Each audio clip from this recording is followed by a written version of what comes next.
L'apôtre Paul, du jour même de sa conversion jusqu'à la fin, quand, après de si nombreuses années, ayant connu tellement de choses, aspirait encore et encore à chercher le Seigneur et à aller encore plus loin.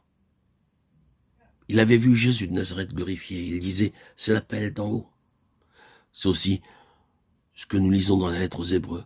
Nous voyons Jésus couronné de gloire et d'honneur. Et alors, l'écrivain va plus loin. C'est pourquoi, frères, saints, participants du divin appel, Hébreux 3:1. Ici, il s'agit de Jésus couronné de gloire, comme l'homme selon l'intention éternelle de Dieu, pour tout homme. Dieu appelle à sa gloire éternelle en Christ. 1 Pierre 5:10.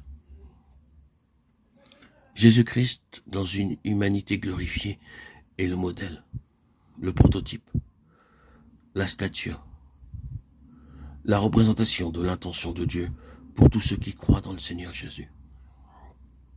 Ainsi donc, si nous avons reçu cette vie éternelle, si Christ est en nous, habitant dans nos cœurs, comme l'apôtre le dit, par la foi, c'est cela notre destinée.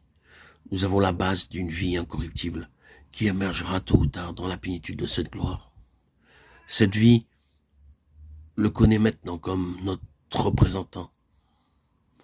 La foi n'agit pas seulement pour le pardon des péchés, pour la rémission, pour l'expiation, et non seulement pour la justification et le rachat. La foi en Jésus-Christ le saisit comme l'humanité même à laquelle nous devons être conformés. La foi se saisit de lui comme il est maintenant et dit « Il est comme il est parce que Dieu me veut aussi comme cela. » Et si nous le connaissons, l'Esprit de gloire opère en nous sur cette base chaque jour pour faire de nous selon ce qu'il est, pour nous transformer, pour être transfigurés, nous conformer à son image. Toute la signification des activités et des méthodes de l'Esprit de Dieu dans nos vies consiste à poser une fondation pour la gloire.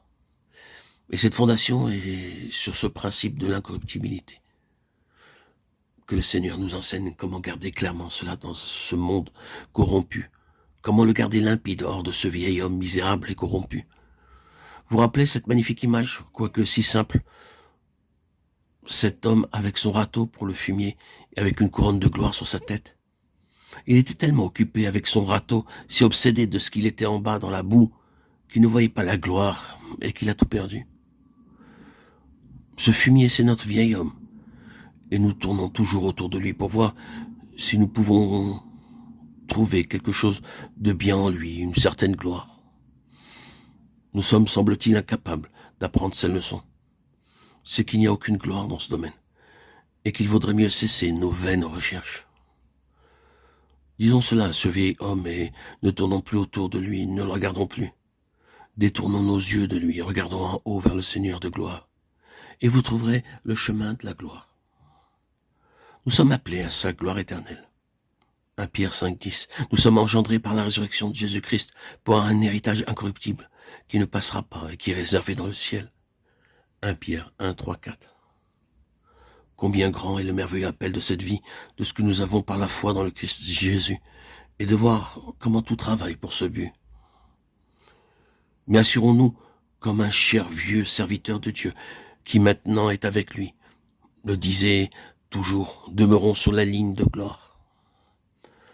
Ne visons pas à autre chose. La ligne de la gloire. Entrons dans la voie de la gloire. Et maintenant, maintenons-nous sur la voie de la gloire. Car nous sommes tous appelés à la gloire.